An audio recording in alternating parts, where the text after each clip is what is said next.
cut off energy exports to the U.S.? The Prime Minister was clear in Halifax on Monday that Canada, of course, would respond to unjustified tariffs. That is what we did in 2018, and our response worked. Of course, in our discussion today with the premiers of the provinces and territories, we discussed the Canada-US relationship, we discussed the border, we also discussed the economic relationship, and a number of premiers offered strong support for a robust Canadian response. That included some of the premiers proactively naming critical minerals and metals that their provinces produce and which are exported to the United States. Obviously, other ideas were discussed as well.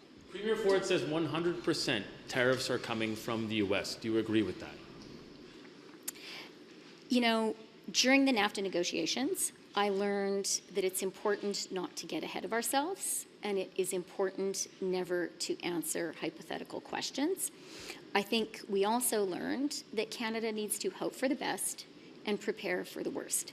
So our emphasis right now is on talking to our American friends and neighbors, on having a very broad outreach that is happening from the federal government. Premiers are part of that outreach. Business leaders are getting in touch with their American partners. Labor leaders are getting in touch with their American partners. And when it comes to the economy, what we are all talking about is how this is an economic relationship that works. It is an economic relationship which is balanced and mutually beneficial. It is an economic relationship which is balanced and mutually beneficial. However, we would be derelict in our duties to Canada if we were not also talking about, thinking about, working on how Canada would respond.